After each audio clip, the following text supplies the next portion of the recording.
अच्छा बच्चे, तो आज हम जो पढ़ेंगे वो इसका एक जो है पार्ट है, international rules and regulation for biosafety and GMOs. जब हम इंटरनेशनल रूल्स एंड रेगुलेशन की बात करते हैं, इसका मकसद है यही है कि जब हम one place to another place जो है one place to another place हम मूव करना चाह रहे होते हैं, ट्रांसपोर्ट करना चाह रहे होते हैं, जो है पैथोजेंस हैं, सैंपलिंग है, सैंपल्स जो हम करते हैं वो जो कलेक्ट किए हुए होते हैं उनकी जो है रिजल्ट्स वगैरह मालूम करने के लिए या शिपिंग करते हैं, तो हम क्या करते हैं कि इंटरनेशनल रूल्स और रेगुलेशन को फॉलो करते हैं, वो भी किसके, WHO, वर्ल्ड हेल्थ ऑर्गेनाइजेशन। ये जो पूरी स्लाइड आपके सामने नजर आ रही है ये भी रिकमेंडेड है WHO वालों के लिए, यानी कि मई 2007 की ये रिपोर्ट है, ठीक है।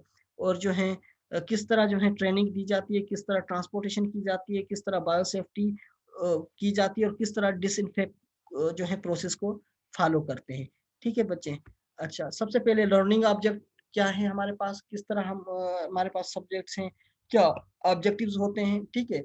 At the end of the presentation participant should understand क्या जो है प्रिंसिपल्स ऑफ बायोसेफ्टी के क्या प्रिंसिपल्स हैं, हम ट्रांसपोर्ट किस तरह करते हैं डेंजरस पैथोजेंस को one place to another place, biosafety level क्या होने चाहिए लैब के अंदर, और जर्नल डिसइंफेक्शन प्रिंसिपल्स क्या होने चाहिए, ठीक है। ये तमाम चीजें जो है हम स्टडी करते हैं। Learning objective at the end of presentation, यानी कि प्रेजेंटेशन के एंड के पे हमें ये चीजें जो है वो सीखने को मिलती हैं।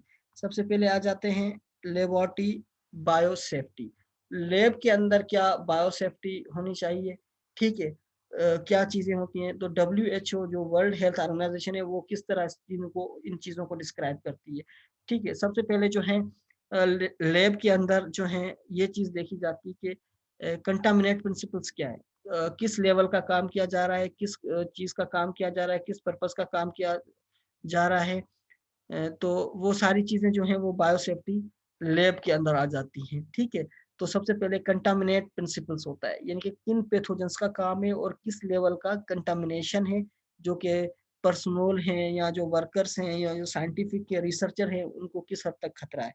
इसके बाद सेकंड चीज आ जाती है टेक्नोलॉजीज, ठीक है। कंटामिनेशन तो है लैब के अंदर, लेकिन टेक्नोलॉजी किस तरह की यूज की जा रही है, कौन सी स्किल्स यूज किए जा रहे हैं, कौन सी चीजों को यूज किया जा रहा है, और उन कंटामिनेशन को जो खत्म करने के लिए लैब के अंदर क्या क्या फैसिलिटीज हैं, या जिस एरिया पे आप काम कर रहे हैं सेफ्टी कैबिनेट है, तो उससे भी जो बायोसेफ्टी कैबिनेट है उसके अंदर क्या क्या चीजें हैं और कितना वो एडवांस है, ठीक है। इसके बाद प्रैक्टिसेस, प्रैक्टिसेस का ये मकसद होता है कि आप कितना अवेयर हैं, कौन सी प्रैक्टिसेस यूज कर रहे हैं, कौन से मेथड्स को आप फॉलो कर रहे हैं, इवन आपको पता है, आप ट्रेंड है इस चीज के बारे में, कंटामिनेशन के दौरान आप किन चीजों को और कौन कौन सी चीजें हैंडल करेंगे, किस तरह इम्प्लीमेंटेशन करेंगे, ठीक है। Implemented to prevent unintentional exposure, unintentional exposure का मकसद है कि अचानक जो एक्सपोजर हो जाए, अचानक जो है ऑर्गेनिजम्स जो है वो कंटामिनेटेड कर जाए, यानी कि जो पर्सन काम कर रहे हैं या वर्कर काम कर रहे हैं उनके अंदर तो जो है वो इन्फेक्शन फैल जाए, तो उसको किस तरह रोका जाएगा। तो अनएक्सपोजर टू पैथोजेंस एंड टॉक्सिन, ठीक है, for their accidental release. Accidental release का मकसद ये होता है कि अचानक जस्ट लाइक आपके हाथ के अंदर, हाथ पे जो है वो कोई पेट्री प्लेट है, उसके अंदर जो है डेंजरस कल्चर ग्रो कर रहा है, लेकिन खुदा ना खासा वो आपके हाथ से गिर जाती है और वो टूट फूट का शिकार हो जाती है, उसके जो ट्रांसमिटल जो है, जो जिसकी चीज डिस्पर्सल जो है मैटर है वो डिस्पर्स हो जाता है, लैब के अंदर डिस्पर्स हो जाता है या वो रिलीज हो जाता है, तो उसके लिए आप क्या चीजें करेंगे। तो ये सारी जो है चीजें वो लेबोरेटरी बायोसेफ्टी के अंदर आ जाती हैं। इसके बाद आ जाता है प्रिंसिपल्स ऑफ, सॉरी, इसके बाद आ जाता है प्रिंसिपल्स ऑफ बायोसेफ्टी। बायोसेफ्टी के क्या प्रिंसिपल्स हैं, to protect the patient, patient को प्रोटेक्ट करना है, यानी कि जो बंदा इन्फेक्टेड है, जो पर्सन इन्फेक्टेड है उसको किस तरह प्रोटेक्ट करना है, उसके लिए क्या क्या चीजें हैं। जैसे लाइक कोई बंदा इन्फेक्टेड हो जाता है लैब के अंदर, तो कहाँ से उनको पास आउट करना है, शावर से पास आउट करना है या उनको उनको फर्स्ट एड देनी है, उसको किस तरह हैंडल करना है, वो सारी प्रिंसिपल्स बायोसेफ्टी में आ जाते हैं। यूर सेल्फ, अपने आप को किस तरह बचाना है, आप उसको तो ट्रीटमेंट दे रहे हैं लेकिन आप खुद को किस तरह जो है इन्फेक्ट होने से बचाते हैं, तो आप भी प्रॉपर प्रोटोकॉल यूज करें, वियरिंग करें, क्लॉथ वियरिंग करें, गोगल्स वगैरह है वो आप जो है उनको यूज करें, या ग्लव्स वगैरह है, सर्जिकल है, मेडिकल है, या मास्क वगैरह है, या पूरी हैंड कवरिंग है, वो सारी चीजें यूज करें। इसके बाद आ जाता है इन्वायरमेंट। आपके पास प्रोटेक्ट करने के लिए तीन चीजें होती है, पेशेंट को किस तरह करना है, जो इन्फेक्टेड पर्सन है, अपने आप को किस तरह महफूज रखना है और एनवायरनमेंट को किस तरह महफूज रखना है। तो ये तीनों चीज़ें इसी चीज़ पे बेस करती हैं, ठीक है। उसके बाद जो है एयर ट्रांसपोर्ट, ठीक है, ऑफ इन्फेक्शियस सब्सटेंस। आपको पता है कि one place to another place जो है मूव करती हैं चीज़ें, तो इसके लिए इंटरनेशनल एयर ट्रांसपोर्टेशन एसोसिएशन जो है उनकी तरफ से एक गाइडलाइन है, ठीक है। आप अगर कोई पैथोजेंस ले जा रहे हैं, ठीक है, उनका स्ट्रैंड ले जा रहे हैं, जस्ट लाइक वायरल स्ट्रैंड लेके जा रहे हैं या इस तरह की कोई खतरनाक चीज़ लेके जा रहे हैं, तो इंटरनेशनल एयर ट्रांसपोर्टेशन एक एसोसिएशन है जिसको IATA कहा जाता है। ठीक है, वो वर्ल्ड वाइड एसोसिएशन है, तमाम मुल्क की जो है एयरलाइंस उनके मेंबर्स होते हैं। तो वो क्या करती है काम, वो सिर्फ़ इसका काम ये नहीं है, और भी बहुत सारे उनके काम होते हैं, उनकी एसोसिएशन है, वो बहुत सारी चीज़ों पे देखते हैं, सर्च आउट करते हैं, उनका जो है अपनी पॉलिसीज़ हैं, रूल्स रेगुलेशन है, यानी कि वो सबसे पहले पायलट और उनके जो स्टाफ होते हैं, उनकी लाइफ़ सिक्योर करते हैं। तो उनकी बहुत ज़्यादा एसोसिएशन है, उनके बहुत सारे काम हैं, ठीक है। लेकिन एक काम ये भी है कि वो किस तरह पैथोजेंस को कैरी करेंगे, किस तरह शिपिंग को कैरी किया जाता है, खुदा ना खास्ता इतना खतरनाक केमिकल कंपाउंड्स तो नहीं है, अगर वो रिलीज़ हो जाते हैं या वो कंपाउंड्स जो हैं लीक आउट हो जाते हैं, क्या नुकसानात हैं। तो बाज़ औक़ात जो हैं पायलट्स के पास अपने जो हैं सेफ्टी जैकेट्स भी होते हैं और भी बहुत सारे मटेरियल्स होता है। तो वो क्या करते हैं कि वो सबसे पहले गाइडलाइन जो है उन्होंने प्रोवाइड की हुई है कि आप अगर खतरनाक मैटर तो आप उसको किस तरह हैंडल करेंगे, ठीक है। तो ये इंटरनेशनल यूनियंस वगैरह हैं, वो भी जो है इसके अंदर जो है वो आ जाती है। अच्छा, इसके बाद आ जाते हैं ट्रांसपोर्ट रेगुलेशंस, डिफरेंट रेगुलेशंस है, रेगुलेशन नंबर 1 आ जाता है, उसके अंदर क्या होता है, ट्रांसपोर्ट ऑफ इन्फेक्शन सब्सटेंसेस, ये इनके इंटरनेशनल रूल्स रेगुलेशन है। ये सिर्फ़ सिर्फ़ पाकिस्तान के लिए नहीं है, तमाम चीज़ों के लिए है, तमाम ममालिक के लिए। Transport of infectious substance is subject to strict national and international regulation. किन चीज़ों को स्ट्रिक्ट आउट कर किया जाता है, किन चीज़ों को जो है वो रेगुलेशंस को फॉलो किया जाता है। सबसे पहले proper use of packing material, यानी कि जो मटेरियल है, ठीक है, वो बायोहैज़ार्ड का मटेरियल है या किसी इन्फेक्शन का मटेरियल है या किसी जो है पैथोजन का है या किसी सैंपलिंग का मटेरियल है, किस टाइप का मटेरियल है उसको प्रॉपर जो है पैक किया जाए। हर किसी की पैकिंग जो होती है वो डिफरेंट टाइप्स की होती है, ठीक है। जस्ट लाइक डबल पैक होता है, टेट्रा पैक होता है, सिंगल पैक होता है, यानी कि किस तरह की पैकिंग होनी चाहिए, बायोहैज़ार्ड्स की किस तरह पैकिंग होनी चाहिए, बिल्कुल जो है पैक है, उसमें से रिलीज़ तो नहीं होगा, लीक आउट तो नहीं होगा, तो वो मटेरियल जो है मटेरियल के हिसाब से उसकी पैकिंग की जाती है।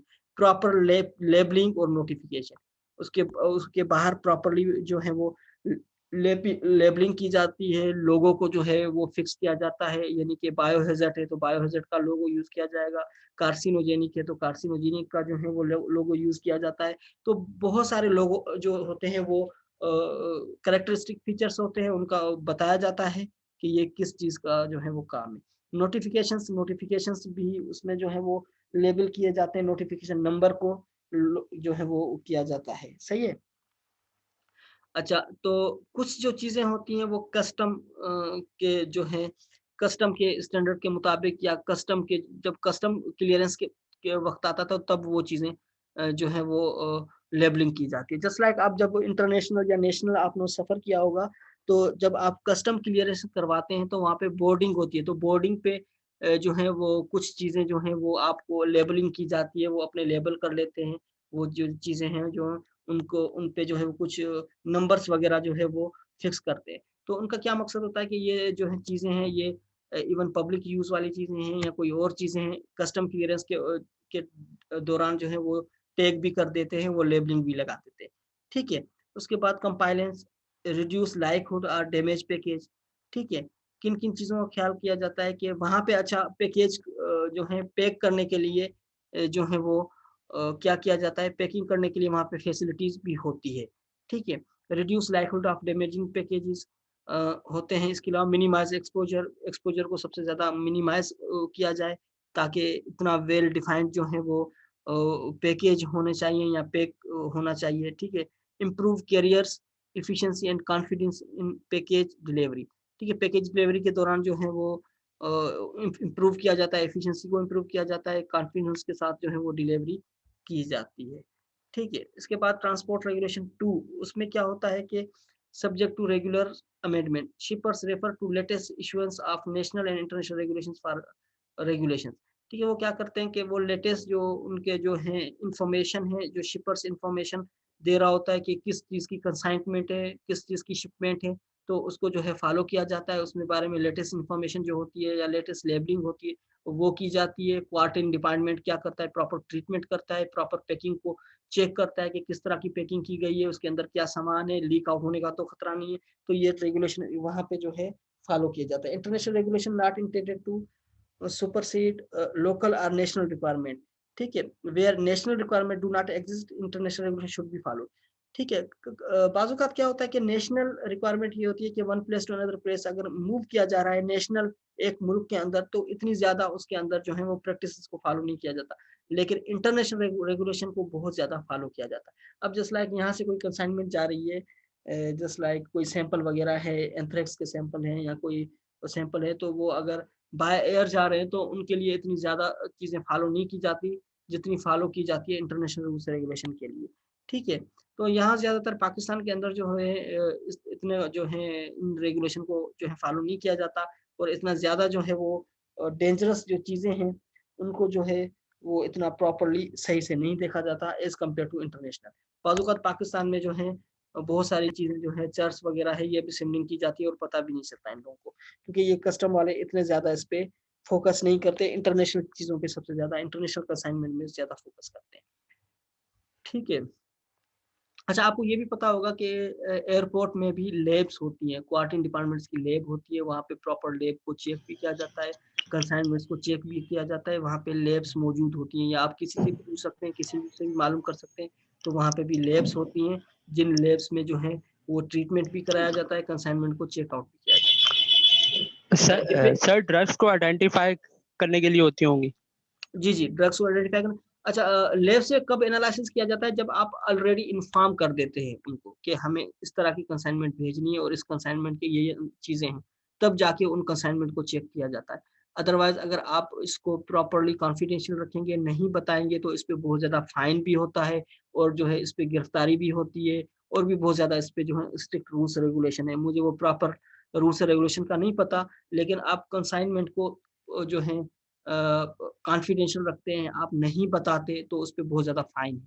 ठीक है, अगर आप बता देते हैं, इन्फॉर्म कर देते हैं कि ये जो स्पेसिमेन जा रहा है, ये इस पर्पज़ के लिए जा रहा है या ये मेडिसिन है, ये इस पर्पज़ के लिए जा रही है, तो जो है आप लोगों को जो है इस चीज़ के बारे में इन्फॉर्मेशन देने के बाद वो उसको प्रॉपर हैंडलिंग करते हैं, प्रॉपर चेक आउट करते हैं, उसके बाद इसको कंसाइनमेंट को भेज देते हैं। ठीक है? Assess lab capacity before sending sending करने से पहले वो एनालिसिस करते हैं, स्पेसिमेन को चेक करते हैं लैब के अंदर। ठीक है, some analysis example Ebola performed in a few places. अब जस्ट लाइक कोई एबोला के सैंपल भेज रहा है, एबोला वायरस है, ठीक है? उस वायरस के कोई सैंपल भेज रहा है, तो वो क्या करेंगे, पहले एनालिसिस करेंगे। इसका स्ट्रेन कितना खतरनाक है, ये जो है ट्रांसमिटेड हो सकता है, नहीं हो सकता, स्ट्रेन लेवल चेक किया जाता है। वायरस के आपको पता है डिफरेंट स्ट्रेन्स होते हैं, डिफरेंट म्यूटेशन चेंजेस देखी जाती हैं, एनवायरमेंटल चेंजेस देखी जा रही हैं। इस हिसाब से जो है वो एनालिसिस परफॉर्म करके फ्यू प्लेसेस पे, फ्यू लैब्स पे जो है वो परफॉर्मेंस के बाद उन चीज़ों को जो है आगे सेंड किया जाता है। Identify resample before sending. पहले आइडेंटिफाई किया जाता है किस पर्सन को भेजा जा रहा है, किस इदारे को भेजा जा रहा है, किस इंस्टीट्यूट को भेजा जा रहा है बिफोर सेंडिंग। ठीक है? ये लाज़मी होता है कि अगर मैं सैंपल भेज रहा हूँ, किसी इदारे को भेज रहा हूँ, वो इदारा इसके बारे में काम करता है, नहीं करता, या रिसर्च इदारे को भेज रहा हूँ या यूनिवर्सिटीज़ को भेज रहा हूँ, तो वो चेक आउट किया जाता है। अच्छा, तो मैं जब स्लाइड्स लेके गया था, मेरे पास स्लाइड्स थी ट्राइकोडर्मा वगैरह की स्लाइड्स थी, कुछ फंगल स्लाइड्स थी, तो मुझे वहाँ से लेटर दिया गया था यूनिवर्सिटीज़ की तरफ से कि ये जो लेके आ रहे हैं, फंजाई के सैंपल लेके आ रहे हैं, लेकिन ये सैंपल जो हैं वो डेड फॉर्म के अंदर है, यानी कि फिक्स फॉर्म के अंदर है और मैंने क्या-क्या उनके अंदर क्या यूज़ किया है। तो मैंने उनको कहा मैंने परमानेंट स्लाइड यूज़ की है, ठीक है? और कनाडा ब्लोसम यूज़ किया है। कनाडा ब्लोसम एक यानी कि केमिकल लाइक टाइप होता है जो कि परमानेंट फिक्स कर देता है। कोनिडिया को बाकी चीज़ों को परमानेंट फिक्स कर देता है। वो यानी कि ट्रांसमिट नहीं हो सकते, वो परमानेंटली फिक्स हो सकते हैं। तो फिर उन्होंने मुझे लेटर भेजा इंटरनेशनली उन्होंने मुझे लेटर दिया कि आप जब भी ये स्लाइड्स लेके आगे प्रोसीड करेंगे कस्टम के अंदर तो आप ये लेटर शो कीजिएगा तो वो आपको इजाज़त दे देंगे। तो फिर ख़ैर मैंने वो मुझे हालाँकि 3 साढ़े 3 घंटे 4 घंटे पहले बुलाया गया था एयरपोर्ट से, ठीक है? कि आप 3-4 घंटे पहले आएँ ताकि हालाँकि 3 घंटे होता है, मिनिमम, लेकिन मुझे तकरीबन 4 घंटे, साढ़े 3-4 घंटे पहले बुला लिया गया था, ताकि हम वो चेक करेंगे, वो देख लेंगे आपका, ठीक है? तो ख़ैर मैं चला गया था, उसके बाद उन्होंने वो मुझसे सैंपल ले लिए थे, वो अलग जो हैं स्पेसिमेन बॉक्स के अंदर था, तो वो अलग लेके गए थे, क्योंकि मुझे कहा था कि आप उस चीज़ को अलग लेके आएगा। तो वो उसके बाद उसको प्रोसेस किया, चेक आउट किया, उसके बाद उसको कस्टम क्लीयरेंस करार देके, और वो लेटर भी मैंने उनको दे दिया था, तो वो उसके बाद स्टैम्प लगा के वो मुझे रवाना कर दिया। इसी तरह जापान के अंदर मैं जब पहुँचा था, तो सबसे पहले उन्होंने मुझसे डिमांड किया था कि आपके पास जो स्पेसिमेन है, वो हमें दे दे। जब मैंने दे दिए थे, वो लेटर और वो स्पेसिमेन वो साथ लेके चले गए थे, और मुझे अलग बिठा दिया गया था कि आप यहाँ पे बैठ के रिलैक्स हो जाएँ, हम ये सारी चीज़ें चेक आउट करके आपको वापस दे दें। तो इस तरह अथॉरिटी आपके पास होती है स्पेसिमेन कैरी आउट करने के लिए, ठीक है? कि आपके पास किस कंडीशन के अंदर स्पेसिमेन है। इवन आपके पास स्पेसिमेन है, वो सर्वाइवल हैं, ट्रांसमिटेबल हैं, या फिक्स्ड हैं, तो वो सारी चीज़ें चेक आउट होती हैं, एक यानी कि रिक्वायरमेंट होती है। ठीक है? ये डिपेंड्स करता है ट्रांसपोर्टेशन ऑप्शंस और टाइमिंग पे, ठीक है? आप यानी कि जस्ट लाइक किस स्टेज पे आपके ऑर्गेनिज़्म हैं। ऑर्गेनिज़्म सर्वाइवल हैं, या ऑर्गेनिज़्म फिक्स्ड है, ठीक है? वो ऑप्शंस और टाइम पे ट्रांसपोर्टेशन ऑप्शन और टाइम पे डिपेंड करता है, depend on what capacity available है, आपकी कितनी कैपेसिटी के अंदर अवेलेबल है। बल्क क्वांटिटी के अंदर है, फ्यू स्लाइड्स हैं, जस्ट लाइक मेरे पास 25 स्लाइड्स थी, 25 स्लाइड्स हैं। अगर ज़्यादा मेरे पास मटेरियल होता बल्क क्वांटिटी, तो मे बी मुझे कहते कि आप 1 दिन पहले जमा करवा लें, या 10-12 घंटे पहले करवा लें, या 6 घंटे, 8 घंटे पहले जमा करवा लें, ताकि वो प्रॉपर उसको चेक आउट करते। ठीक है? कैपेसिटी पे भी देखा जाता है, और वो जो अ, वहाँ से परमिशन होती है, अलाउ होता है, वो भी देखा जाता है कि आपको परमिशन दी गई है। जस्ट लाइक ये यहाँ कराची से तो क्लीयरेंस हो गया, लेकिन वहाँ कैसे क्लीयरेंस होगा किसी जिस मुल्क के अंदर मैं जाऊँगा। तो इसलिए तो ये जो हैं पाकिस्तान की कस्टम वाले, ये जब तक प्रॉपर आपको परमिशन नहीं देते, जब तक आपके पास इंटरनेशनल परमिशन ना हो, या उस इदारे की परमिशन ना हो। अच्छा, हाँ, तो मे बी उन्होंने कॉन्टैक्ट भी कर लिया हो, या मैं जापान पहुँचा था, अराइव किया था, तो जो है कस्टम वाले हों, यूनिवर्सिटी से कॉन्टैक्ट किया हो, या सुपरवाइज़र से कॉन्टैक्ट किया हो, उनसे पूछा हो कि आपने परमिशन दी है या नहीं दी। ठीक है? इस तरह के सारे इश्यूज़ होते हैं। अच्छा, national reference laboratory, hospital laboratory, तो अब डिफरेंट होते हैं। नेशनल रेफरेंस लेबोरेटरी का मकसद ये होता है कि जो मेडिकली है, सबसे पहले ये देखा जाता है कि आपके पास जो सैंपल्स हैं, वो मेडिकली सैंपल्स हैं, या रिसर्च के पर्पज़ के लिए सैंपल्स हैं। ठीक है? अब जस्ट लाइक प्लांट पैथोजेन्स है, तो प्लांट पैथोजेन्स की नेचर बिल्कुल डिफरेंट होती है, as compare to medically pathogens की। ठीक है? तो फिर वो नेचर ऑफ वर्क देखा जाता है, सामने इदारा भी देखा जाता है, यूनिवर्सिटीज़ देखी जाती है। ठीक है? इसी तरह जो है ये जो ज़्यादातर बताया जा रहा है, ये मेडिकली बताया जा रहा है, ठीक है? तो national reference laboratory, hospital laboratory, और WHO collaborating central laboratory, polio network laboratory, यानी कि इनके डिफरेंट काम हैं। अगर पोलियो के सैंपल हैं, तो पोलियो नेटवर्क लेबोरेटरी के साथ कॉन्टैक्ट किया जाता है। डब्ल्यूएचओ की कोई सेंट्रल लेबोरेटरीज़ वो भी होती हैं दुनिया के अंदर डिफरेंट, तो ये जो डिपेंड करता है, ये कैपेसिटी पे डिपेंड है। ये पास्चर पास्चर कौन था? जी बच्चे, सर पास्चर, लुइस पास्चर। जी, जी। हाँ, सर पास लुइस। लुईस पास्चर ने सबसे ज़्यादा बैक्टीरिया पे काम किया था, ठीक है? बैक्टीरिया की जी। ओरिजिनेशन, एवोल्यूशन से लेकर एडवांस स्टडीज़ तक जो है ना, पास्चर का काम बहुत ज़्यादा है। तो ये पास्चर इंस्टीट्यूट नेटवर्क लेबोरेटरी के नाम से बहुत ज़्यादा जो है काफ़ी लेबोरेटरीज़ हैं वर्ल्ड वाइड के अंदर तौर पर, तो उनके नाम को जो है कंट्रीब्यूट किया गया है, क्योंकि सबसे ज़्यादा पास्चर ने ही जो है वो बैक्टीरिया पे काम किया है, ठीक है? तो इसके बाद सीडीसी भी आपको बता चुका हूँ, centre for disease control prevention, ये जो है यूएसए का इदारा है। और इसी तरह और भी जो है बहुत सारे इदारे हैं जो इस पर्पस के लिए काम करते हैं। सही है बच्चे, आ गई बात समझ में? आगे चलते हैं। अच्छा, उसके बाद रिक्वेस्ट फॉर्म होता है। जिस तरह मैंने आपको बताया, एक रिक्वेस्ट फॉर्म का मकसद ये होता है कि एक परमिशन फॉर्म होता है, वो आपको जो है वो फिल अप करना पड़ता है, आपको दिया जाता है।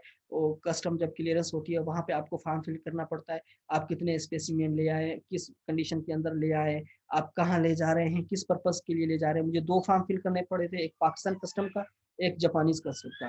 तो उस फॉर्म के अंदर वो बताया दिया जाता है, वो कस्टम वाले जो होते हैं, वो क्या करते हैं, वो अपने रिकॉर्ड के रखते थे कि इस तरह का जो है डेटा मूव किया गया है, one place to another place move किया गया है, ठीक है? स्पेसिमेन कलेक्शन डेट टाइम, कब आपने ये स्पेसिमेन कलेक्ट किए, कहाँ से किए, किस टाइम किए, और किस पर्पज़ के लिए किए, ठीक है? और इसके अलावा एपिडेमोलॉजिकली और डेमोग्राफिकल आइडेंटिफिकेशंस, आप बताते हैं कि इसके एपिडेमोलॉजिकली क्या इफ़ेक्ट हैं, या ये ह्यूमन पैथोजेंस हैं, प्लांट पैथोजेंस हैं, तो वो सारे आप बता देते हैं, ठीक है। और जो है डर्मोग्राफिक आइडेंटिफिकेशन और डेमोग्राफिक कहा जाता है कि आपने कहाँ से कलेक्ट किए, किस कंट्री से कलेक्ट किए, किस क्लाइमेटिक कंडीशंस के अंदर कलेक्ट किए, उसको किस तरह आपने आइडेंटिफाई किया है, ठीक है। To link laboratory and epidemiologically data, ठीक है। पेशेंट्स नेम, अच्छा अब ये जो चीजें होती हैं, एपिडेमोलॉजिकली डेटा क्या है, पेशेंट का क्या नाम था जिससे कलेक्ट किया गया है, या आइडेंटिफायर, या आउटब्रेक कोड, एज, सेक्स वगैरह, ये सारी चीजें बताई जाती हैं, ठीक है। ये ज्यादातर जो बताई जाती है ये मेडिकली बिहाफ पे बताया जाता है कि किस पेशेंट से किया गया है, खुदा ना खासा ये बैक्टीरिया है, फंजाई है, या जो है वायरस है, ठीक है। इसका कोड क्या है, आपको पता है कि हर डिजीज का कोड होता है, ठीक है। अगर आपको कोड मालूम करना है, आप स्पेसिमेन का नाम यानी कि स्पीशीज का नाम लिख के कोड करेंगे तो वो कोड आपके पास आ जाएगा, ठीक है। किस एज के से जो है आपने कलेक्ट किया है, उस पर्सन की क्या एज थी, बिलो देन 10 था, 20 था, 30 था, 60 था, तो वो देखा जाता है। फिर मेल था, फीमेल था, ये सारी चीजें डिपेंड करती हैं। अच्छा, इसके बाद suspected clinical diagnosis, main clinical science, क्या जो है डायग्नोसिस थे, क्या सिम्टम्स थे, इसके साइन थे, क्या सिम्टम थे, और क्या चीज़ें थी, वो सारी चीज़ें जो हैं वो उसमें दी जाती है। कॉन्टेक्स्ट, क्या कॉन्टेक्स्ट था, सस्पेक्टेड आउटब्रेक है, कंफर्म्ड आउटब्रेक है, वेरीफाइड आउटब्रेक है, एंड ऑफ आउटब्रेक है, या रूटीन सर्वाइलेंस है, ठीक है। ये सारी चीज़ें बताई जाती हैं किस कॉन्टेक्स्ट में है, ठीक है। सस्पेक्टेड यानी कि कोई कुछ पता नहीं है कि ये किस तरह का आउटब्रेक है, खुदा ना खासा इसके अंदर म्यूटेशन तो नहीं है, चेंज तो नहीं है, ठीक है। कंफर्म्ड आउटब्रेक है, यानी कि हमें कंफर्म्ड है कि ये इस बैक्टीरिया का आउटब्रेक है और इसको जो है कंट्रोल किया जा सकता है ट्रीटमेंट के थ्रू। वेरीफाइड आउटब्रेक है, यानी कि हम वेरीफाई करते हैं, ठीक है। कुछ सस्पेक्टेड होते हैं, कुछ कंफर्म्ड होते हैं, कुछ वेरीफाइड होते हैं। आ रही है ना बात समझ में, ठीक है। Sender's name and contact information, जो पर्सन भेज रहा है उसका पूरा कॉन्टेक्ट इन्फॉर्मेशन होती है, उसकी एफिलिएशन बताया जाती है, ठीक है, बता दी जाती है। खुदा ना खास्ता कल कुछ होता है तो उस पर्सन से जो है इनके मालूमात ली जा सके, ठीक है। अच्छा, इसके बाद ट्रिपल पैकेजिंग, जो पैकेज होता है उसको किस तरह पैक किया जाता है, ठीक है। मैंने आपको बता दिया कि कुछ ऐसी चीजें होती है जो डबल पैकिंग होती है, सिंगल पैकिंग होती है, टेट्रा पैकिंग होती है, इससे ज्यादा भी पैकिंग होती है, ताकि वो बिल्कुल ही पैक रहे रिलीज होने के लिए, या डिस्चार्ज होने का कोई खतरा ना हो, आउटब्रेक होने का कोई खतरा ना हो। मेन गोल इसका क्या होता है, protect the environment, the carrier. सबसे पहले एनवायरमेंट को प्रोटेक्ट किया जाए, जाहिर बात है वहाँ बहुत ज्यादा जो हम ट्रेवलिंग कर रहे होते हैं, बहुत ज़्यादा पर्सन भी ट्रेवल कर रहे होते हैं हमारे साथ, ठीक है। और जो है एरोप्लेन का एनवायरनमेंट कितना होता है, छोटा सा तो एनवायरनमेंट होता है, खुदा ना खासा ब्रेकआउट हो जाता है या कोई मसला क्रिएट होता है तो बहुत ज़्यादा इश्यूज क्रिएट होते हैं। तो सबसे पहले इसका मेन गोल क्या होता है पैकिंग का, कि अगर आप पैकेज करेंगे या पैकिंग करेंगे तो उसमें सबसे ज़्यादा एनवायरनमेंट को प्रोटेक्ट किया जाए, प्रोटेक्ट द सैंपल को प्रोटेक्ट किया जाए, arrival in good condition for analysis, और वो जो आपके पास सैंपल है वो अच्छी कंडीशन में अराइव हो, और ताकि अच्छी तरीके से एनालिसिस किया जाए। In triple packaging not available, ठीक है। Prepare according to international dangerous goods transportation rules, ठीक है। यानी कि इंटरनेशनल जो रूल्स रेगुलेशन है, जो खतरनाक जो चीज़ें होती हैं उनके जो रूल्स रेगुलेशन है उनको जो है फॉलो किया जाए। फॉर फर्दर इंफॉर्मेशन आप IATA जो है आपको बता चुका हूँ, इंटरनेशनल एयरलाइंस ट्रांसपोर्टेशन एसोसिएशन की जो गाइडलाइंस हैं उनको फॉलो किया जाए। उन्होंने जो जो चीज़ें बताई गई हैं उसके मुताबिक जो है उसको पैक किया जाए, और उसको जो है one person to another person, यानी कि one country to another country किस तरह मूव किया जाता है वो जो है बताई जाती है, ठीक है। अच्छा, 3 layers of protection are needed, इसके अंदर टेट्रा पैक किया जाता है, यानी कि ट्रिपल पैकेजिंग सिस्टम होता है। इसमें बेसिक 3 होती है, प्राइमरी रेस्पेक्टेबल होती है, ठीक है, रिसेप्टेकल होती है, सेकेंडरी पैकेजिंग होती है, आउटर पैकेजिंग होती है। प्राइमरी जो रिसेप्टेकल पैकिंग होती है वो जो अगर लिक्विड फॉर्म में या सॉलिड फॉर्म में, ठीक है, वो जो होती है हाई फाई पैकिंग होती है। उसमें से क्या होता है, अगर खुदा न खासा पैक प्राइमरी इतनी ज़्यादा थिकर नहीं होती, थिन होती है, ठीक है।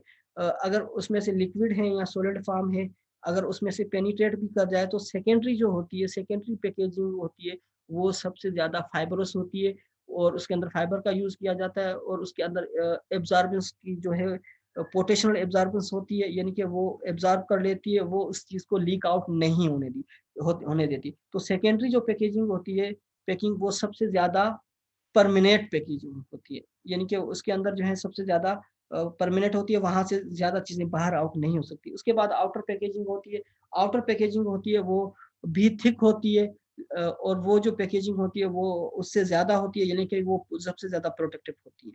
तो ये चीज़ें जो होती हैं सबसे क्यों की जाती हैं? क्योंकि जब बाज़ औक़ात क्या होता है कि जब एरोप्लेन जो है वो यहाँ से टेक ऑफ कर लेते हैं तो ऊपर जाके एनवायरमेंटल इश्यूज़ भी हो जाते हैं। कभी जो है उसके अंदर जो है वेव्स की वज़ह से जो है वो हच खोले जिसको कहा जाता है कि वो उनके अंदर जो अनबैलेंस भी हो जाती है। कभी-कभार ये जो है मूव करते हैं, ठीक है? डाउनवर्ड टू मूव करते हैं, बिल्कुल जो है वो एंगल्स चेंज करते हैं, ठीक है? 90s एंगल से हट जाते हैं, यानी कि डिफरेंट इनके एंगल्स चेंज होते रहते हैं, तो इस वजह से ये जो है इनको टाइट में पैक किया सर जाता। जी बच्चे। सर आपस में टकरा के डैमेज होने का खतरा भी होता है। वो भी खतरा होता है, क्रैश होने का भी खतरा होता है। ये सारे अवामिल्स होते हैं, अपने एंगल्स को भी जो वो चेंज करते रहते हैं, बिल्कुल उल्टे-सीधे भी हो जाते हैं, ठीक है?